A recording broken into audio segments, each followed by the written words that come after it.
Hujan deras mengguyur Jakarta malam itu, membuat jalanan banjir kanal timur banjir seperti biasa. Aisyah berdiri di balkon apartemennya yang sempit, tangannya gemetar memegang surat kusut yang baru saja ditemukannya di laci meja Sari, sahabatnya sejak kecil. Surat itu ditulis dengan tinta biru pudar, berisi kata-kata cinta yang membara, ditujukan kepada seorang wanita bernama Cintaku, dan Aisyah tahu betul siapa pengirimnya, dirinya sendiri, 10 tahun lalu.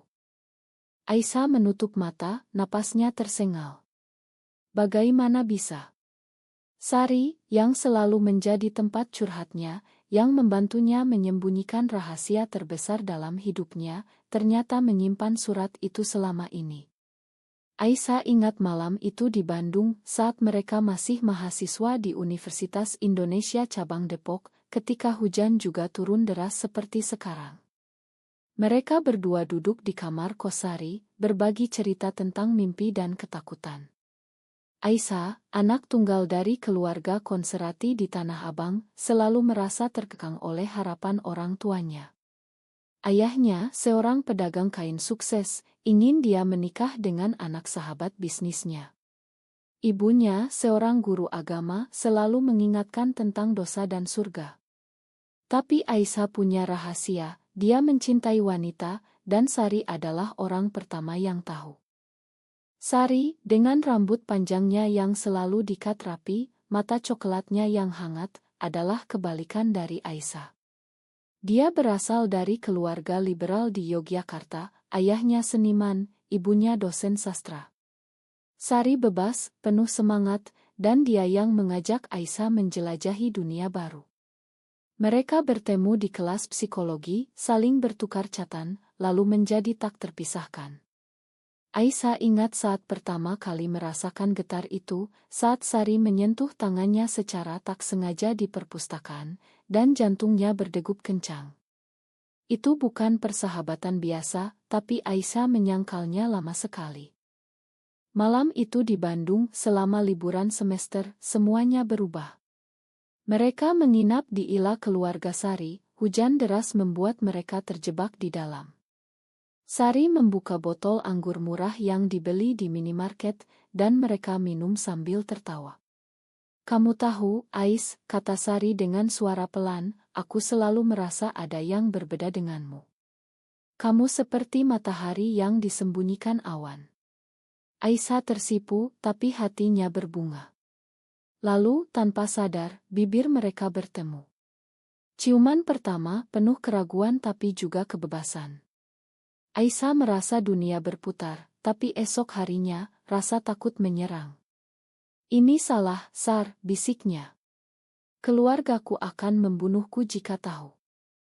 Sari mengangguk, matanya basah. Aku tahu, Ais. Tapi cinta bukan dosa. Ini kita. Tapi Aisyah mundur. Dia menulis surat itu sebagai permintaan maaf, menyatakan bahwa dia harus memilih keluarga daripada hatinya. Surat itu dikirim, dan Sari membalas dengan senyum palsu, kita tetap sahabat, ya. Sejak itu mereka berpura-pura. Aisyah lulus, bekerja di bank di Sudirman, menikah dengan Rial, pria pilihan ayahnya. Sari pindah ke Jakarta, menjadi psikolog, dan mereka tetap bertemu sebagai sahabat. Tapi sekarang surat itu ada di tangan Aisyah lagi. Kenapa Sari menyimpannya? Apakah dia masih mencintai? Aisyah merasa dunia runtuh. Pernikahannya dengan Rial sudah retak, anak mereka yang berusia 5 tahun, Litlemia, menjadi satu-satunya perekat. Rial sibuk dengan bisnisnya, sering pulang larut, dan Aisyah merasa kesepian. Sari selalu ada mendengarkan keluhannya, tapi sekarang Aisyah curiga. Apakah Sari sengaja mendekatinya lagi? Pagi harinya, Aisyah memutuskan untuk konfrontasi. Dia datang ke klinik Sari di Kemang, hujan masih gerimis. Sar, kita perlu bicara, katanya langsung saat masuk ruangan. Sari terkejut, wajahnya pucat. Tentang apa? Aisyah melempar surat itu ke meja. Ini. Kenapa kamu simpan? Sari diam sejenak, lalu menghela napas panjang. Karena itu satu-satunya bukti bahwa kita pernah nyata, Ais. Kamu memilih pergi, tapi aku tak bisa lupakan. Aisyah merasa dadanya sesak. Aku tak punya pilihan. Keluargaku, masyarakat Indonesia ini tak ramah pada kita. Sari tertawa pahit. Kamu punya pilihan, Ais. Kamu memilih aman. Dan sekarang, lihat dirimu, tidak bahagia. Kata-kata itu menusuk. Aisyah ingat betapa dia berjuang menyembunyikan diri. Setiap kali melihat berita tentang diskriminasi di media, hatinya ciut. Ayahnya pernah bilang, orang seperti itu dosa besar, harus dihindari. Aisyah takut kehilangan segalanya. Tapi Sari melanjutkan, aku sudah move on, Ais. Aku punya pacar sekarang, namanya Lina. Dia mengerti aku. Aisyah terpana. Lina? Siapa? Rasa cemburu menyergap, meski dia tak berhak. Kenapa tak bilang? Sari menggeleng. Karena aku tahu kamu akan seperti ini. Kamu masih mencintaiku, tapi takut mengakui. Aisyah bangkit, marah. Jangan sok tahu. Aku bahagia dengan keluargaku. Tapi dalam hati, dia tahu itu bohong. Pulang ke rumah, Aisyah bertemu ibunya yang datang berkunjung. Kamu kelihatan lelah, nak, kata ibu. Aisyah tersenyum paksa. Biasa, Bu. Kerja. Tapi ibu menatap tajam. Jangan bohong. Ibu tahu ada yang salah. Apa Rial selingkuh? Aisyah gelengkan kepala. Bagaimana bilang bahwa masalahnya adalah dirinya sendiri? Malam itu saat Mia tidur, Aisyah menangis sendirian. Dia harus memilih tetap diam atau hadapi kenyataan. Keesokan harinya, Aisyah mendapat pesan dari Sari, Ma, Ais. Mari kita bicara lagi. Aisyah ragu tapi setuju bertemu di kai dekat Monas. Saat tiba, Sari sudah duduk, tampak gugup. Aku tak ingin kita bertengkar, katanya. Aisyah mengangguk. Aku juga. Tapi surat itu. Kenapa sekarang? Sari menjelaskan, aku menemukannya lagi saat pindah rumah. Itu mengingatkanku pada kita. Percakapan mereka panjang, penuh kenangan. Aisyah merasa hangat, tapi juga takut. Tiba-tiba, Rial menelepon. Di mana kamu? Mia sakit. Aisyah panik, buru-buru pulang. Di rumah sakit, Mia demam tinggi. Rial marah, kamu kemana saja? Keluarga ini butuh kamu. Aisyah merasa bersalah. Ini harga dari rahasianya. Saat Mia tidur, Rial bertanya, apa ada masalah dengan Sari? Aisyah terkejut. Kenapa? Rial menggeleng. Kalian terlalu dekat. Aku curiga. Aisyah denial, tapi hatinya gelisah. Malam itu, Aisyah bermimpi tentang Sari, tentang ciuman di Bandung. Bangun dengan keringat dingin, dia sadar, cintanya tak pernah hilang. Tapi apa yang harus dilakukan? Keluarga, anak, masyarakat, semua menekan. Di Indonesia, pernikahan sesama jenis tak diakui, bahkan dianggap tabu. Aisyah ingat kasus di Aceh, di mana orang seperti dia dihukum cambuk. Takut itu nyata. Beberapa hari kemudian, Aisyah memutuskan untuk menjauh dari Sari. Dia blokir nomornya, hindari pertemuan. Tapi Sari tak menyerah. Dia datang ke kantor Aisyah, di gedung tinggi di Tamrin. Kita harus selesaikan ini, katanya di lobi. Aisyah marah, pergi, Sar. Ini tempat kerjaku. Tapi Sari menariknya ke samping. Aku tahu kamu takut, tapi jangan lari lagi. Mereka akhirnya bicara di taman kecil dekat kantor. Sari cerita tentang Lina, pacarnya yang bekerja sebagai jurnalis. Dia membantu aku menerima diri. Kamu juga bisa, Ais. Aisyah menangis. Aku punya Mia, aku tak bisa egois. Sari memegang tangannya. Cinta bukan egois. Itu kejujuran. Sentuhan itu membangkitkan kenangan, dan Aisyah tarik tangan. Cukup. Aku harus pergi. Di rumah, Rial semakin curiga. Dia periksa ponsel Aisyah diam-diam, temukan pesan lama dari Sari. Apa ini? Tanyanya malam itu. Aisyah panik. Hanya sahabat. Rial tertawa sinis. Sahabat yang bilang aku rindu kamu. Kamu bohong. Pertengkaran pecah. Rial marah besar, kamu lesbian. Itu dosa. Aisyah denial, tapi air mata mengalir. Bukan begitu. Rial pergi, banting pintu. Aisyah sendirian dengan Mia anaknya bertanya, ayah kenapa marah, Bu? Aisyah peluk dia. Dewasa urusan, sayang. Tapi dalam hati, dia hancur. Ayahnya menelepon esok hari, Rial bilang kamu aneh-aneh. Apa benar? Aisyah bohong lagi. Tidak, ya. Salah paham. Tapi ayahnya tegas, ingat keluarga kita taat agama. Jangan bikin malu. Aisyah merasa terpojok. Dia hubungi Sari lagi, aku butuh bantuan. Mereka bertemu di rumah Sari di Cilandak.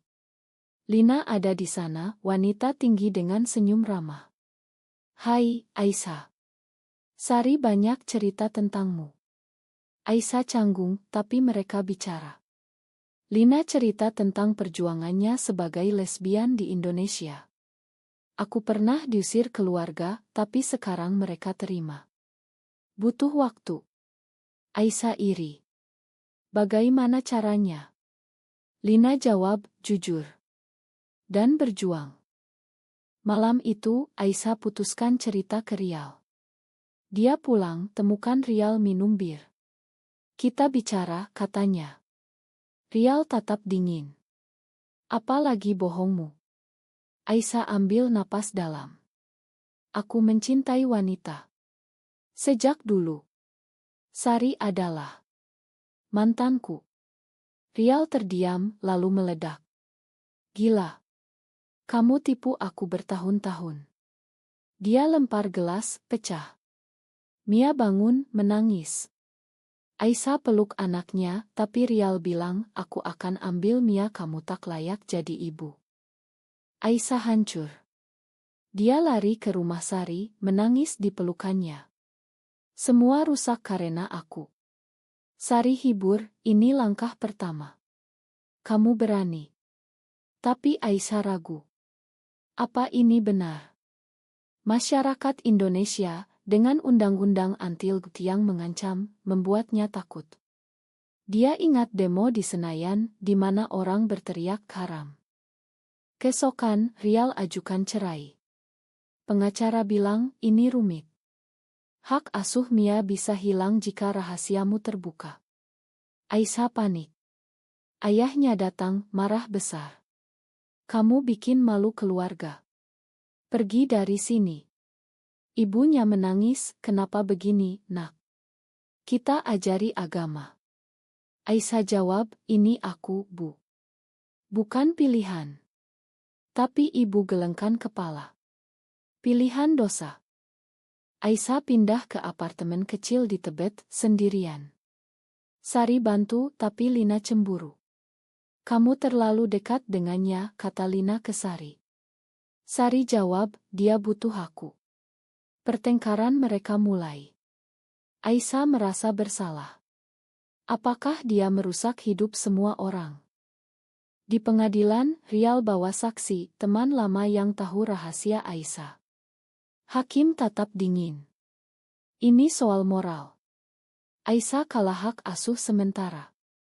Mia tinggal dengan Rial, Aisyah hanya boleh kunjungi akhir pekan.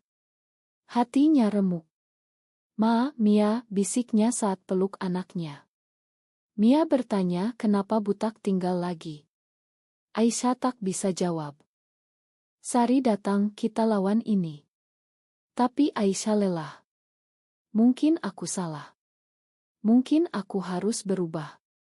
Sari marah. Jangan. Itu bunuh diri lambat. Mereka bertengkar. Aisyah bilang, kamu yang buat aku begini. Sari terluka. Aku cintaimu, Ais. Tapi jika kamu tak mau berjuang, aku pergi. Aisyah sendirian lagi. Dia cari bantuan di komunitas LGBTI online, tapi takut ketahuan.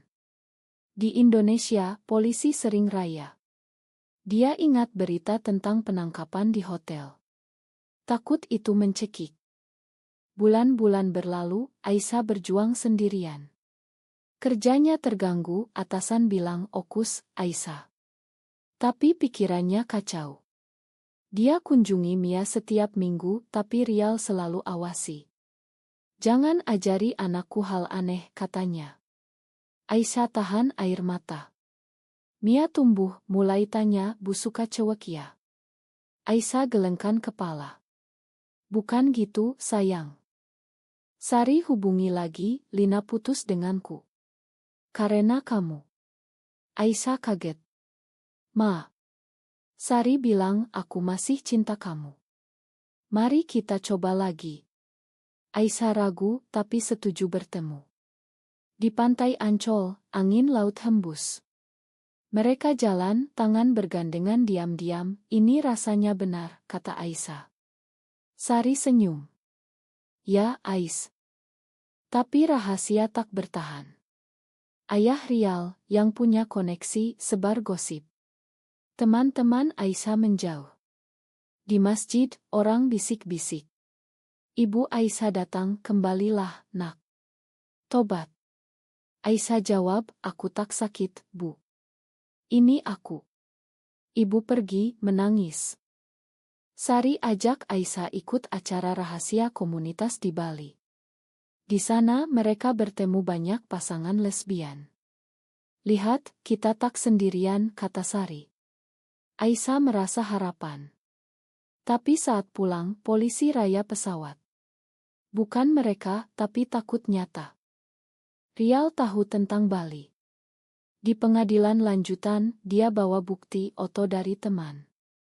Hakim bilang, ini bukti ketidaklayakan. Aisyah kalah total. Mia diambil sepenuhnya. Aisyah menjerit, tidak. Tapi sia-sia. Hancur, Aisyah coba bunuh diri. Minum obat tidur. Sari temukan, bawa ke rumah sakit. Kenapa, Ais? Aisyah bangun, aku tak tahan. Sari peluk.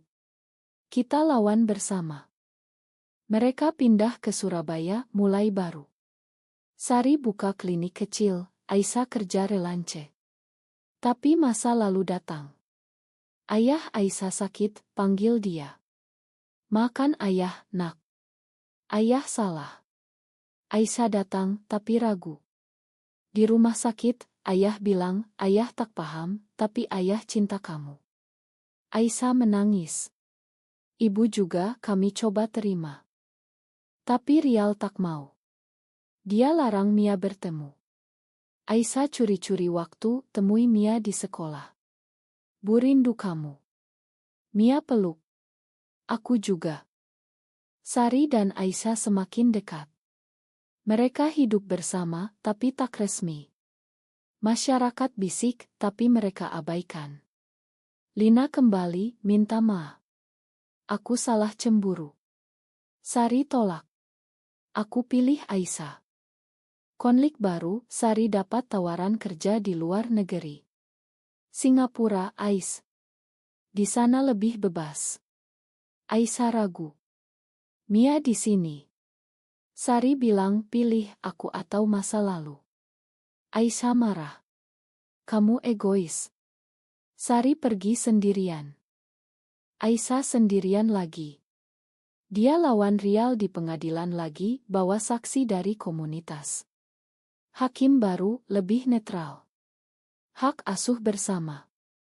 Aisyah menang parsial. Mia boleh tinggal bergantian. Tapi Sari sudah pergi. Aisyah hubungi, kembalilah. Sari jawab, aku butuh waktu. Aisyah mulai bangun hidup baru. Dengan hak asuh bersama, dia habiskan waktu dengan Mia. Jebu, apa lesbian itu buruk? Tanya Mia suatu hari. Aisyah jawab jujur, tidak, sayang. Itu cara mencinta. Mia angguk. Aku cinta Bu apa adanya. Ayah Aisyah pulih, mulai terima. Bawa pasanganmu suatu hari, katanya. Aisyah kaget. Serius? Ayah senyum. Ayah belajar. Sari kembali setelah 6 bulan. Aku rindu kamu. Mereka bertemu di Bandara Soekarno-Hatta. Aisyah peluk. Jangan pergi lagi. Sari janji. Mereka mulai lagi, lebih kuat. Tapi masyarakat tak berubah. Di kantor baru Aisyah di Surabaya, rekan kerja gosip. Dia itu. Kamu tahulah. Aisyah dipecat dengan alasan samar. Marah, dia gabung aktif. Kita harus ubah Indonesia, katanya di rapat rahasia. Sari dukung. Mereka ikut demo kecil di Jakarta. Polisi datang, bubarkan. Sari ditangkap sebentar. Aisyah panik, tapi Sari bebas. Ini harga kebebasan. Rial lihat berita, marah. Kamu ajari Mia hal buruk. Dia ajukan lagi ke pengadilan. Kali ini media ikut. Berita sebar, ibu lesbian perebutkan anak. Aisyah dapat ancaman online. Mati saja. Takut, Aisyah sembunyi. Sari bilang kita pindah keluar. Tapi Aisyah tolak. Ini tanah airku. Mereka bertengkar lagi. Mia sakit, masuk rumah sakit. Rial dan Aisyah bertemu. Truce, kata Rial. Aisyah angguk. Di sana mereka bicara. Rial bilang aku salah marah. Tapi aku takut untuk Mia. Aisyah jawab, Mia butuh kedua orang tua. Mereka sepakat co-parenting. Sari cemburu. Kamu masih sayang dia? Aisyah denial. Tidak. Kamu. Tapi ketegangan ada. Ayah Sari meninggal tiba-tiba. Sari pulang ke Yogyakarta, Aisyah ikut. Di pemakaman, Ibu Sari bilang terima kasih sudah buat Sari bahagia. Aisyah terharu. Kembali ke Surabaya, mereka rencanakan masa depan. Mari nikah di luar, kata Sari. Aisyah ragu. Bagaimana Mia? Sari jawab, bawa dia. Tapi konflik puncak, Rial tahu rencana. Dia culik Mia, bawa ke kampung halamannya di Jawa Tengah. Aisyah panik, lapor polisi. Ini penculikan. Polisi lambat karena masalah keluarga. Sari dan Aisyah kejar. Di desa kecil, mereka temukan Rial. Kembalikan Mia. Rial bilang dia aman dari kalian. Pertengkaran hebat. Warga desa ikut, hampir bentrok. Mia lari ke Aisyah. Aku mau pulang dengan Bu. Rial kalah, kembalikan. Setelah insiden itu, Rial mundur. Ma, aku salah. Mereka sepakat, Mia tinggal dengan Aisyah, Rial kunjungi. Aisyah dan Sari pindah ke Bali, tempat lebih toleran. Mereka buka usaha kecil, hidup tenang. Tapi luka tetap. Aisyah sering mimpi buruk tentang pengadilan. Sari hibur, kita menang. Keluarga Aisyah datang berkunjung, perlahan terima Sari. Dia baik, kata ibu. Mia tumbuh, paham situasi. Aku bangga dengan Bu. Aisyah senang. Tapi Sari sakit. Kanker. Diagnosis datang tiba-tiba. Aisyah hancur. Jangan tinggalkan aku. Sari senyum lemah. Aku selalu ada. Perawatan panjang, mahal. Aisyah jual aset. Keluarga bantu. Rial pun. Untuk Mia, katanya. Sari sembuh parsial, tapi lemah. Mereka nikmati waktu. Di pantai Kuta, mereka janji abadi. Cinta kita selamanya. Tahun berlalu, Sari pergi. Aisyah menangis, tapi kuat untuk Mia dia jadi aktivis penuh waktu, lawan diskriminasi. Di akhir, Aisyah berdiri di depan cermin seperti awal. Tapi sekarang, dia tersenyum. Aku benar. Apakah memilih cinta sejati, meski menghancurkan segalanya, adalah keputusan yang benar?